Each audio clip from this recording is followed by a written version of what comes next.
Who's ready to start Dream Spectra? I run, my heart pounding.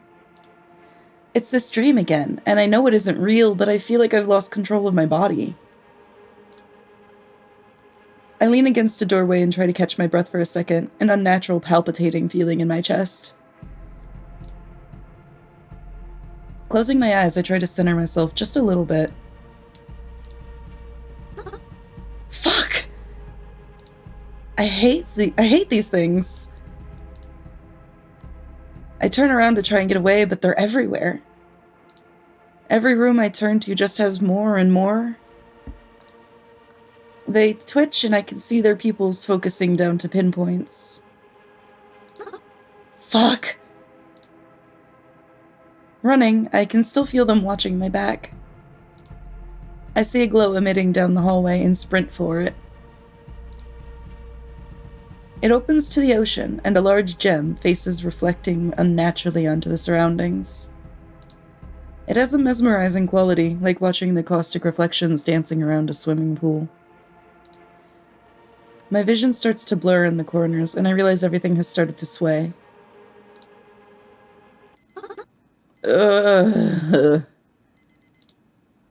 My hand gropes for my phone, and I slam down on the alarm button. Everything is spinning. I'm too warm, my head hurts, and everything is blurry.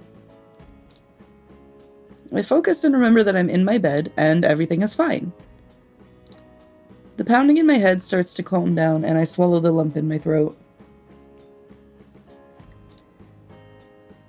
Sitting up, I throw off my covers to try and cool down. Why?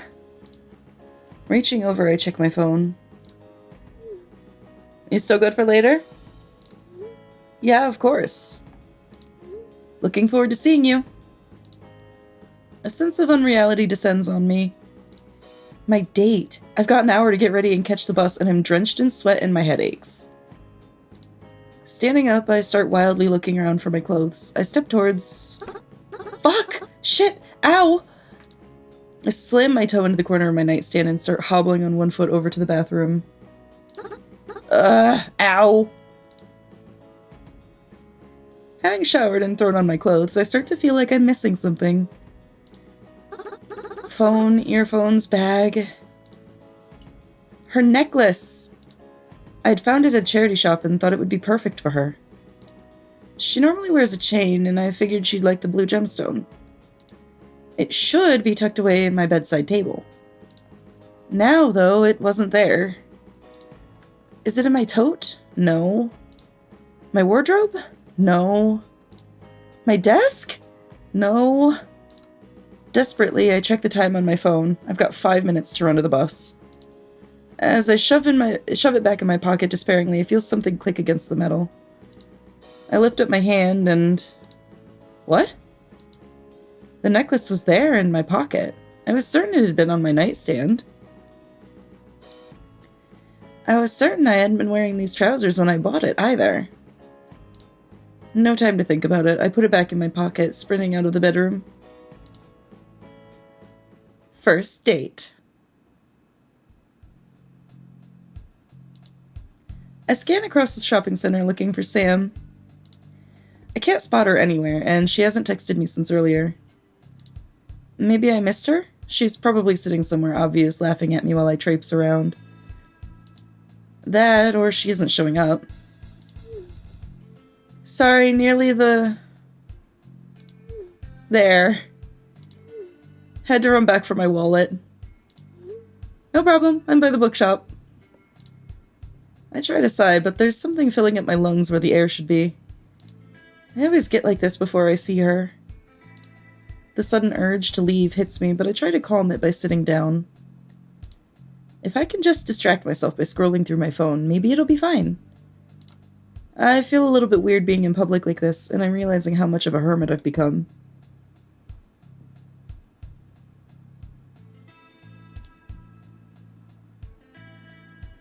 It definitely feels like people are staring, but I'm sure it's the normal amount of time to look at another person. I hope so. I mindlessly open my messages, rereading Sam's texts. Hey, sorry for taking so long. She looks a little disheveled, a light blush coloring her complexion. I get the sudden urge to tuck a stray hair behind her ear, but I shake my head as if to banish the thought. No problem. It's really nice to see you. She leans forward and wraps me in an enthusiastic hug, her thick flannel enveloping me in warmth.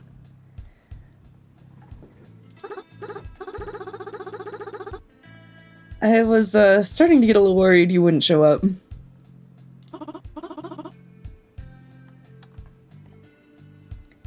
Aw, man, I really am sorry. It's fine.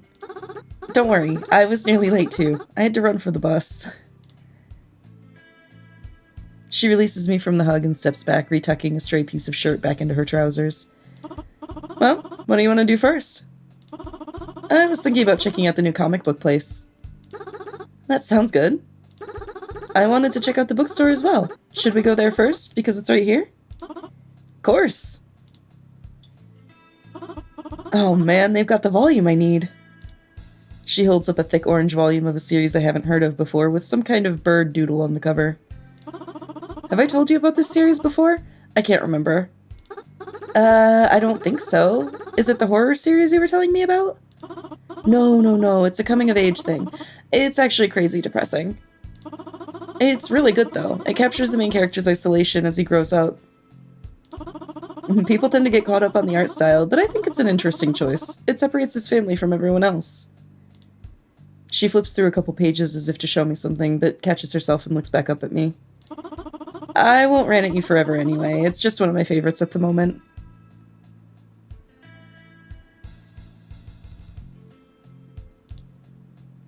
I actually love whenever she tells me about the things she's obsessed with. Seeing her get so passionate about something is nice.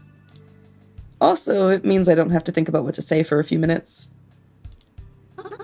I don't mind. It does sound interesting. I think about picking up a copy, but I'm a little skint at the minute. Never mind. What do you want to pop in here for? Oh, I was going to look for some new paperback editions of this weird fiction collection I saw online. Weird fiction?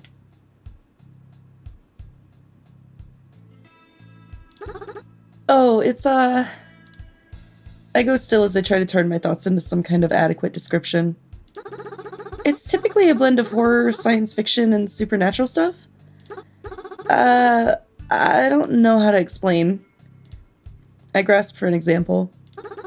Like Lovecraft. Oh, yeah, that's cool.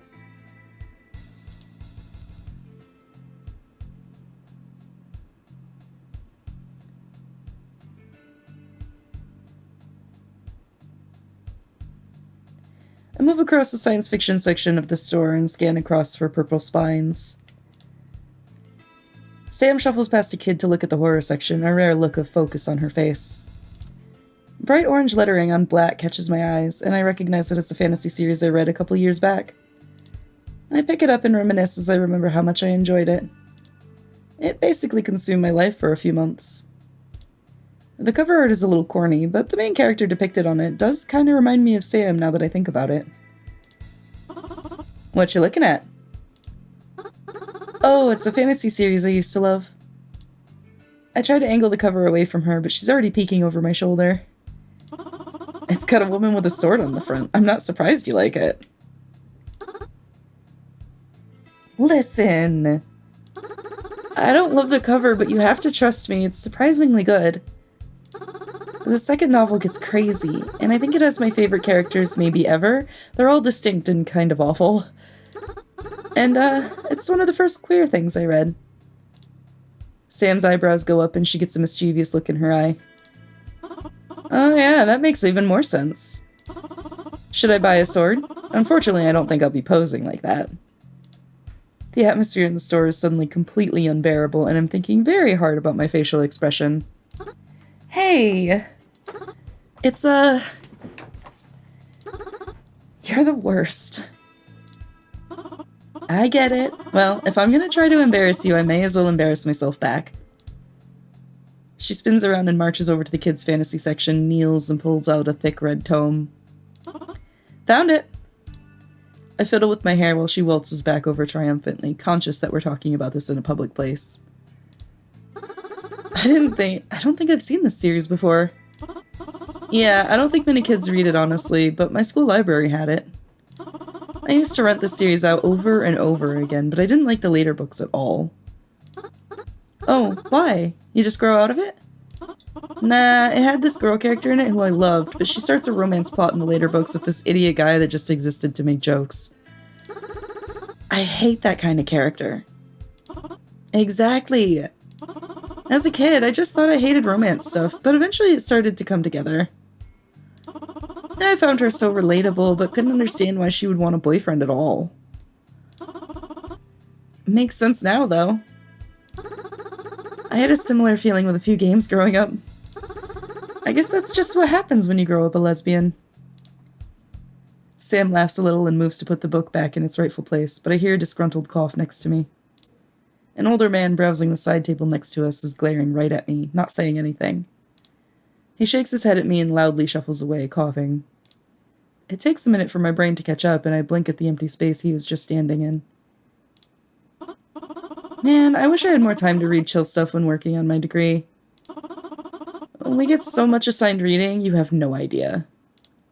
It doesn't seem like Sam saw him, and she's as outwardly cheerful as ever. Yeah. You want to grab something to eat? I think we're both feeling a little starved. I should have eaten breakfast. Okay, sure. That sounds good to me. That sounded as forced as it was. I hope she didn't notice. Just, give me a second. I half run, half walk over to the manga section and pick up the first volume of the manga series she was telling me about, determined to forget the old man. There's no way he overheard us and reacted like that.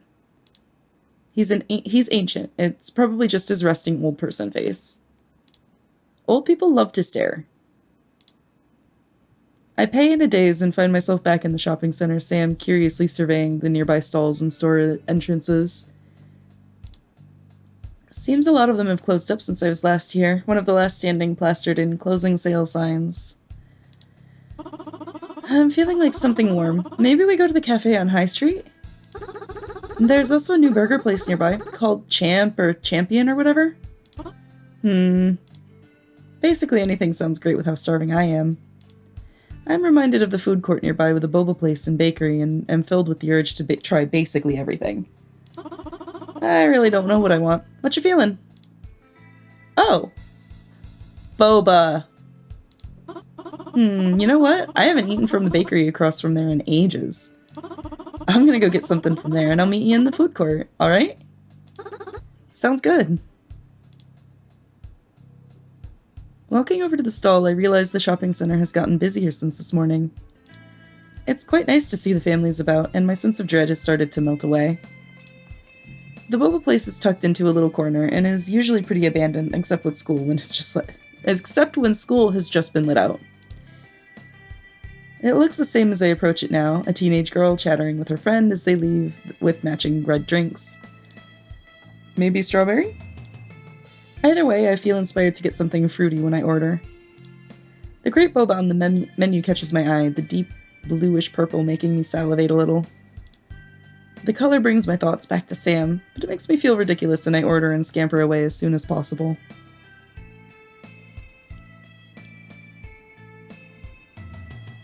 I find her sitting at a small table staring intensely at a cardboard box in front of her. She doesn't even notice as I sneak up behind her and grasp her by the shoulders.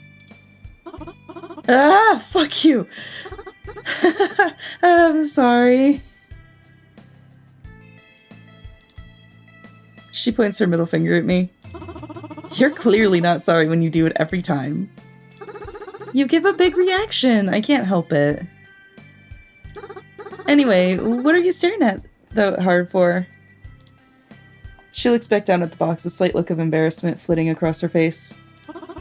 I wanted to get something more savory, but I got kind of carried away looking at the cake section. I lift the lid and reveal the biggest slice of red velvet cake I think I've ever seen. Damn! Hey, I just really like red velvet. I got a sweet tooth. I'm not judging. Look how good it looks. This is a fair assessment. My boba feels significantly less attractive by comparison. You're not wrong. I don't think I've had red velvet in years. Have some. I'm not going to eat all of this in one sitting anyway. After some consideration, I slice off the thinnest possible slice and take a bite out of it. Thank you. It's so good. I devour it slightly more ravenously than I would have liked to. My mouth suddenly feels parched and dry, and I take a big sip of my boba to try and clear it away. Looks nice. Which flavor did you get? It's grape. Look, try some. You know, I've never actually had any before. Go on then, try it. She picks it up and takes a valiantly large sip from the straw. She immediately starts choking. Ah! What the hell? I stand up quickly as I try to think of a way to solve the situation, but when I realize I can think of nothing but patting her back like a baby, I sit down. How do you inhale like 8 boba pearls at once? Listen, I just got excited. The red starts to fade from her cheeks and she looks at the boba with disdain before pushing it slowly back towards me. I giggle at how offended she looks, and she gives me an amused smile, her eyes still watering. Don't think I can be trusted with it. Seems so. We finish our food in companionable silence. Settled into the comfortable atmosphere, Sam reaches across the table and holds my hand. I stop breathing for a second and try to mask my surprise by taking a sip of my drink. You know, we haven't been down here in a while. Yeah, it's really nice to hang out here again. Since everyone moved out of student housing, it feels a little scattered. Reminds me of when we kept coming down to the beach in the summer of first year. I remember the anxiety of the first time we all went swimming together, fading into joy as we splashed around and played volleyball.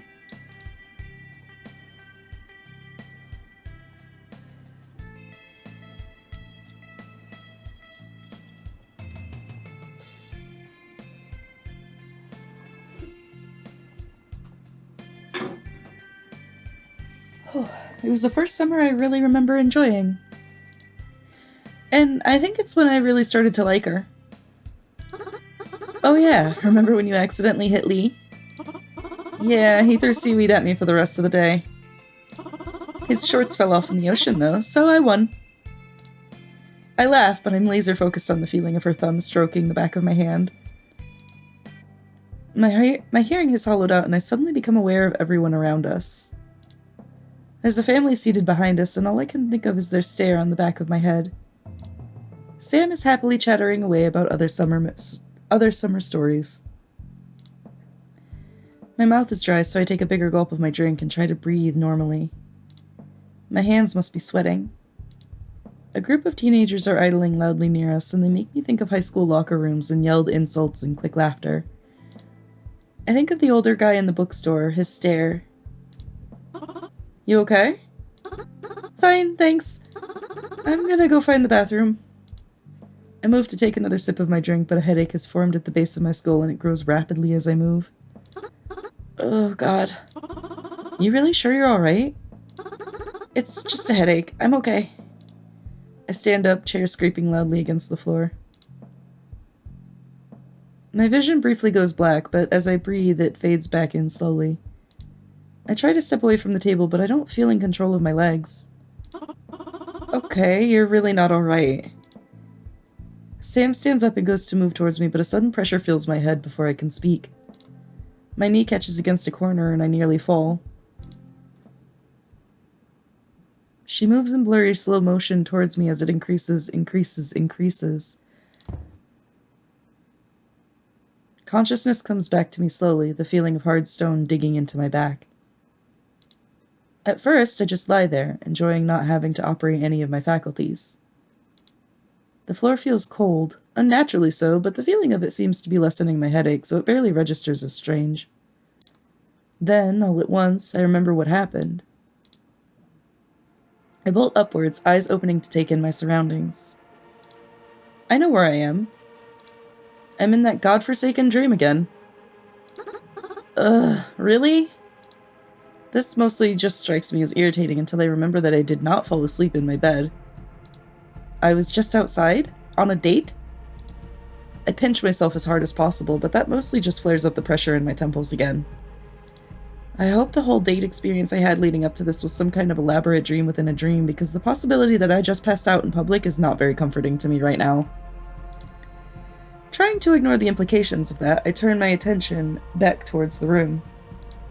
It seems like there's nothing else for me to do but explore this strange stone labyrinth again.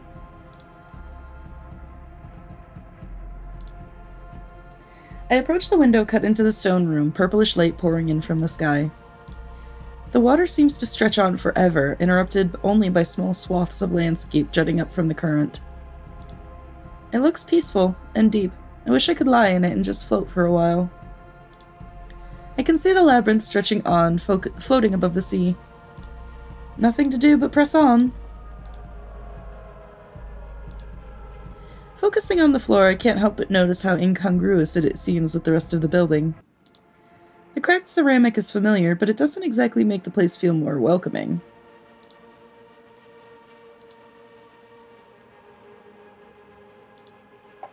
A large pile of sand lies in the corner of the room, particles clustering in the gaps between the tiles. I dig my hands into it, finding it to have a surprising warmth. As it trickles through my fingers, my thoughts go to the beach. God, it would be nice to be there right now. Thick yellowish bars block the way to the next room. It's hard to see anything behind them other than more gray stone and checkered flooring. This room has another opening leading out into the landscape, showing a very similar view to the other. Looking closer at the sea, I notice the ripples across the surface aren't actually moving. Time doesn't move the same way here, it seems.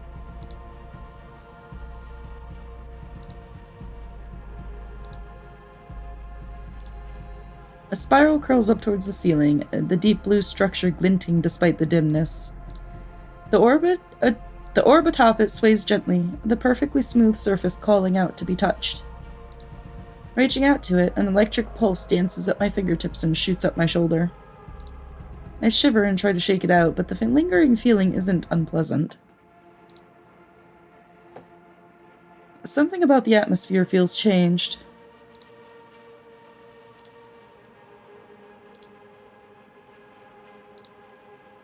Stepping through the doorway, I find myself in another gray cube, with one pathway leading out of it. I turn to look at the walls properly, wondering if there's something in here I haven't noticed.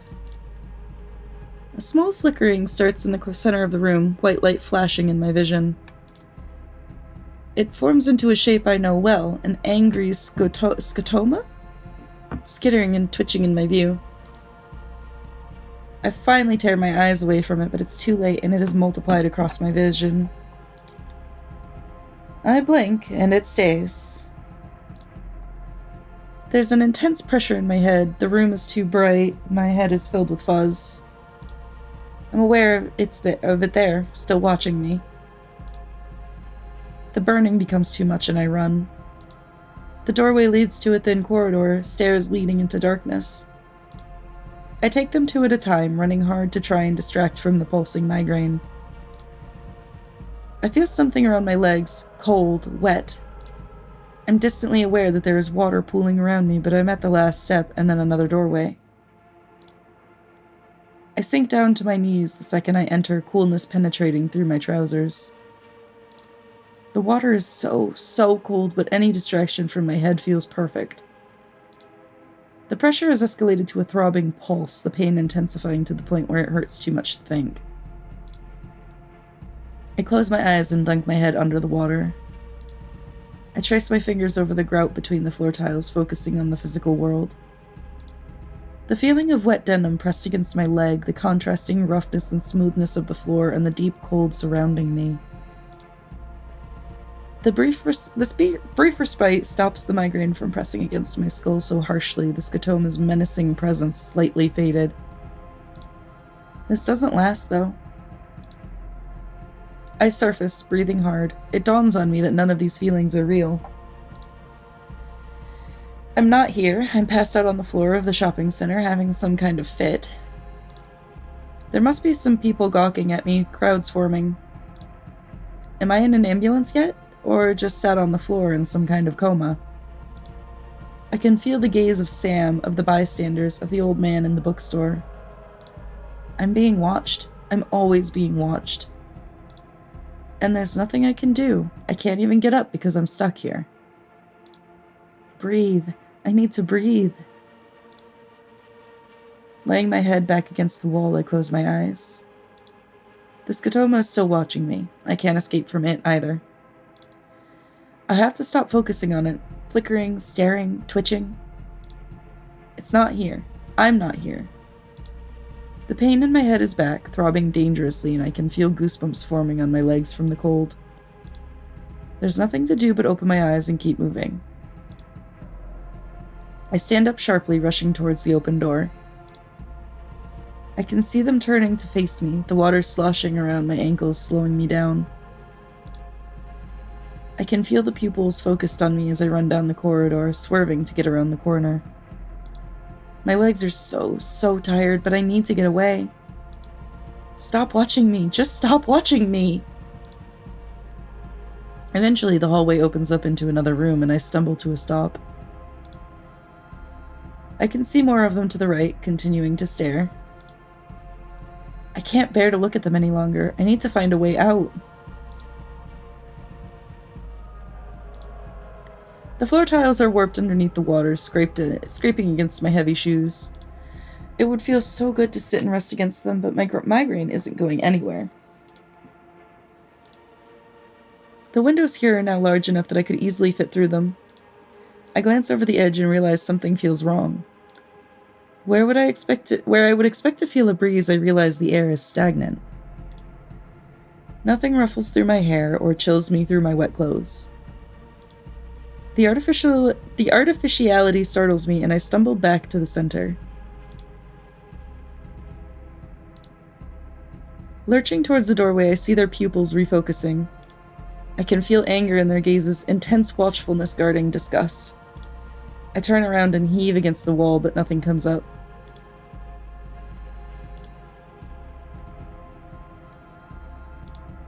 Marble hands reach up from the floor, grasping at the ceiling. I reach up to caress the lone hand reaching down, but I can only reach it with my fingertips. I feel a sense of calm here. The unreality of this display is too strange to evoke more fear. The walls seem to be almost throbbing in time with my migraine. I feel like I'm inside some kind of organ, heart pumping in time with dull pain. I'm too afraid to reach out and touch it.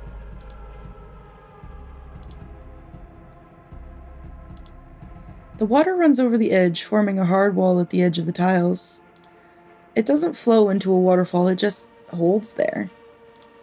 The current tugs at my jeans, pulling me closer. It would be so tempting to simply follow it down, but I know I can't. The world is stagnant. The water makes no sound, the air doesn't form into a breeze, and it stretches on forever. There's nothing for me here.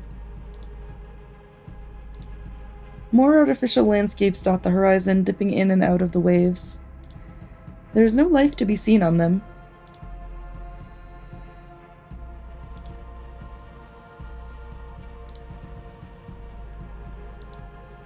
A panic has risen in me again, realizing there's nothing to find. The only way I can think to get out is through this door. Seeing them again, watching and waiting, causes bile to rise in my stomach, but I try to tamp it down, to think. I need to get back to Sam. I need to get out of here. Their gaze burns, but it isn't real. I need to remember that it isn't real. It can watch all it wants, but they aren't doing anything. They see me regardless. I can't hide and I can't escape unless I face them. My legs start moving before my mind catches up. Suddenly, I'm there, their pupils focusing into pinpoints to watch me. They feel so furious, but they just watch. I'm nearly there. Nearly there. They twitch so hatefully that I know I need to brace myself, getting ready to flinch, but nothing happens. I'm through. I can still feel them behind me, but they can do nothing. A large gem stands before me, all the light and beauty of the alien landscape paling in comparison. I take one more step towards it, and my vision swims and light rushes in. Everything aches and I can feel my thoughts moving like treacle. I can hear someone talking to me, but it feels unimportant and far away. Slowly, I blink and the blur fades. Holy shit, you okay? Yeah, I realize I'm leaning on her, and I will my legs to support themselves. What happened just there? It's just a blood pressure thing, I think. I need to take some iron tablets or something. She does not look incredibly convinced. It was only for a couple seconds, but I've never seen you do something like that. Maybe you caught something? Yeah, maybe. I fully straighten up and sit back in my chair. I miss the feeling of her hand on my shoulder immediately. I'm gonna order you a taxi. No. I'm fine. Just give me a second. Come on, don't worry about it. I'll see you tomorrow for the house party if you're feeling better anyway. We haven't even gone to the comic store yet. I know you were excited to go. Can't have you collapsing on the way. Seriously, there will be other chances. I notice a family staring at me from across the room. Their stares don't feel like anything. I lean forward and grasp Sam's hand again. Thanks. It's alright. Wasn't just gonna let you fall over. This disaster of a date has successfully distracted me from my feeling of mortal peril over whatever I just experienced. I sit in a daze as Sam fusses over me while we wait, and before I know it, I'm inside the taxi. See ya. Make sure you actually rest, okay?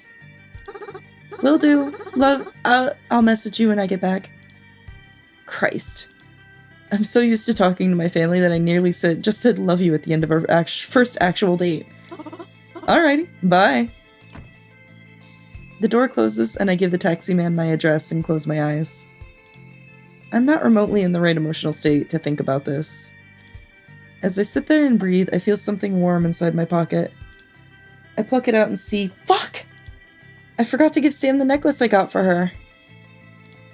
Frustrated with myself, I turn it over in my hands before my mind catches up. Wait, why is it hot? It isn't just I left it in my pocket too long warm, it feels like it's been baking in the sun.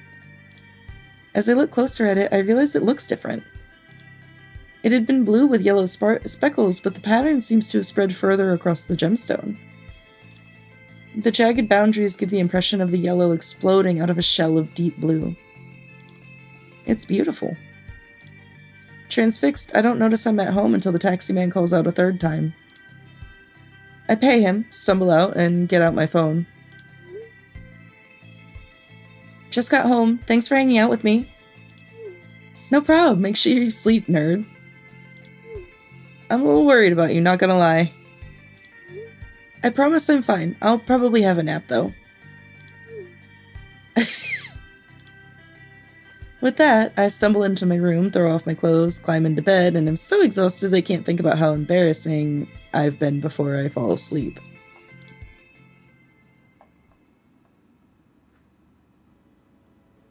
Hey! That's a good demo. That's a good demo. Like, it gives you a very good idea of, like, what's going on, but also leaves you with more questions than answers.